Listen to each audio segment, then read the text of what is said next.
Sampurasun palawargi, kumaha kabarna? Mudah-mudahan namanya gengs. Balik lagi di Kanuta Project yang senantiasa nemenin gabutnya kalian. Pada kesempatan kali ini gue membahas dan review film tentang buaya purba yang hidup di zaman modern. Buayanya bukan buaya darat kayak doi, tapi ini buaya asli yang ada di danau. Film ini rilis tahun 1999 dan kengeriannya nggak bisa dibandingkan dengan film remakean yang lainnya. The best lah pokoknya mah. Tapi sebelumnya nggak henti-hentinya gue minta support dari kalian dengan cara tekan tombol subscribe, like, komen, dan share juga ke teman-teman kalian biar gue makin semangat kontennya. Ya udahlah, daripada berlama-lama, yuk kita cekidot aja, gaskeun.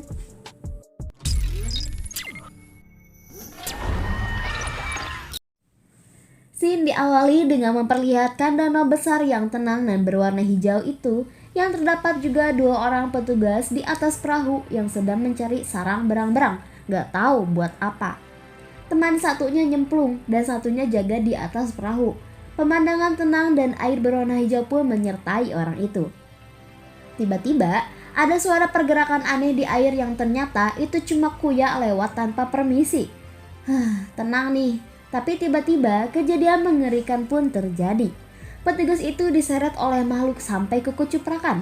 Petugas yang lain nyantui di sini pun bisa kita ketahui bernama Bapak Polisi Hank. Dia nyelamatin temannya itu tapi cuma ke bawah setengah badan doang. Ngeri, sama gue juga. Udah jelas sih temannya pun modar di tempat. Kini, scene beralih ke daerah perkotaan di mana menunjukkan wanita bernama Kelly yang merupakan ahli fosil purba yang tengah bekerja di sebuah museum. Dia diminta untuk menyelidiki gigi hewan yang tertancap pada teman si Bapak Cheng. Dia yang mager pun OTW ke desa, lalu di sana dia ketemu sama si Bapak Cheng itu. Ternyata Bapak Cheng adalah seorang polisi. Hank menunjukkan kamar mayat temannya itu beserta gigi hewan yang emang aneh sih, baru lihat gigi hewan bentukannya begitu. Pas si Kelly mau lihat mayatnya, betapa kagetnya cuman setengah badan doang.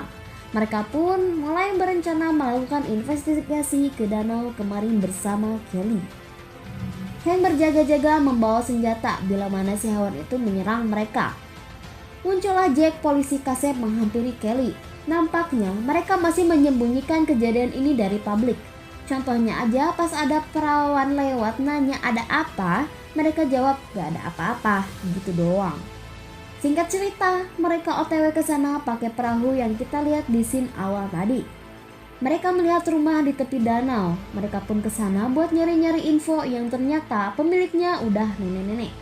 Si nenek bilang gak tahu apa-apa masalah kejadian-kejadian yang pernah terjadi di danau ini. Terus pas ditanya suaminya kemana, si nenek dengan watodosnya bilang kalau suaminya dikejebur ke danau dan modar. Gitu doang. Ya udahlah, nenek mah emang aneh, skip aja dulu. Karena hari semakin sore, mereka OTW nyari tempat buat berkemah. Pas nyebrang danau, Hank ngeliat bangkai hewan dan langsung ia tarik ke perahu yang bikin semuanya kaget. Hewan jenis apa sih yang memakan mangsanya sampai kayak gini? Kita lanjut dulu. Saat mereka membangun tenda, tiba-tiba helikopter datang. Kalimah udah tahu itu siapa. Yap, seorang cowok nyentrik kelihatan aneh tapi pecinta buaya yang bernama Hector. Dia tajir pakai banget. Skip, jiwa miskinku meronta-ronta. Setelahnya, mereka pun pergi pakai kayak. Jangan tanya kenapa pakai kayak, udah tahu ada bahaya. Ya gue juga nggak tahu. Ya udahlah, skip lagi aja. Mereka ke sana bertujuan buat meneliti suara hewan itu. Apakah itu buaya seperti dugaan Hector atau bukan? Tiba-tiba ada yang nubruk kayak yang dinaiki si Kelly sampai ngacleng lalu jubar ke danau. Gak tahu ya, gue pas nonton lihat scene ini ketawa. Untungnya gak ada korban jiwa dicaplok hewan tersebut. Suasana berubah menjadi malam. Pas Hank mau buang air kecil, dia dengar suara-suara gemuruh di dalam semak-semak. Apakah itu Jamet yang lagi ngenung-ngenungan? Ternyata itu si Hector yang lagi pasang jebakan buat buaya. Hector pun ditegur sama Hank karena ngarerewa setengah puting. Alih-alih pasang jebakan buaya, tapi yang kejebak malah si Hank. Kampret emang. Esok harinya, investigasi pun dimulai lagi karena mereka belum nemuin titik terang hewan apakah ini. Hector dan Jack pun memutuskan untuk menyelam biar jelas tahu hewan apa sih ini sebenarnya. Sementara Kelly, Hank dan satu anggota polisi lainnya pun menunggu di kapal. Tapi tiba-tiba jangka dari kapal ada yang narik sampai si Kelly ngacleng untuk kedua kalinya. Hobi banget acleng emang. Hank dan si polisi yang keseret di perahu pun segera memutuskan tali jangkar dan gasken nyelamatin Kelly karena ada pergerakan aneh menuju Kelly. Untungnya mereka berhasil barengan sama si Jack yang muncul ke permukaan terlebih dahulu bareng Kelly jadinya. Lalu mereka melihat gelembung-gelembung dari arah sana yang sudah dipastikan itu si Hector. Mereka pun OTW jemput Hector. Pas Hector udah berhasil mau naik, tiba-tiba hewan itu muncul nyapluk anggota polisi yang ikut sampai kepalanya buntung. Kaget? Jelas. Mereka semua shock melihat kejadian itu, terutama Kelly. Beberapa saat kemudian, polisi pun datang dan membawa mayat tersebut. Kelly yang ripuh sama rasa panik dan shocknya ditenangkan oleh Jack. Hector yang notabene-nya pecinta buaya profesional pun tambah yakin kalau hewan itu fix buaya. Tapi Hank gak percaya karena gak ngelihat secara jelas, yang mana mungkin lah buaya sampai segitunya, ujarnya. Pas lagi ngobrol, tiba-tiba Hank kena jebakan si Hector lagi. Muka Hank udah datar, kesel aja, tapi Hector mah santuy sambil minta maaf. Gara-gara kekesalan Hank, ia pun mengejar Hector. Pas lagi adegan kejar-kejaran itu, tiba-tiba ada beruang Masha and the Bear nyamperin mereka. Mereka pun seketika terdiam dan gak disangka beruang itu diterkam buaya raksasa yang gedenya pakai banget. Disinilah Hank pun percaya sama perkataan si Hector. Akhirnya mereka pun nyari tahu jenis buaya apa sih sebenarnya ini.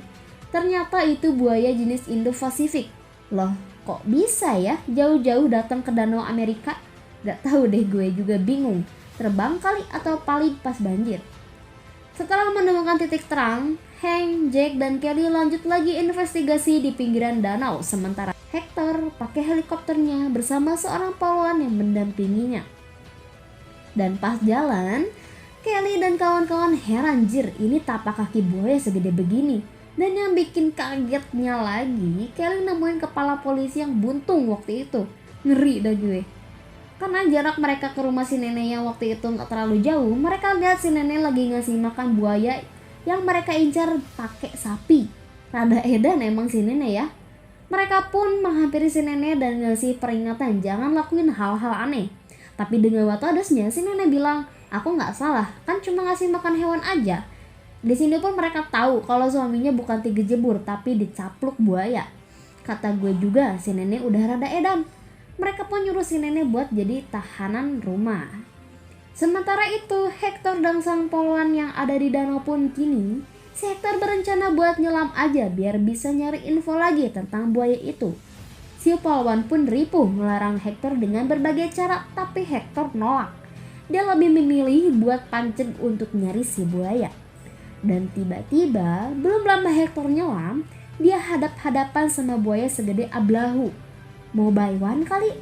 Di depannya banget loh itu. Bayangin kalau kalian jadi si Hector. Dan tiba-tiba si buaya itu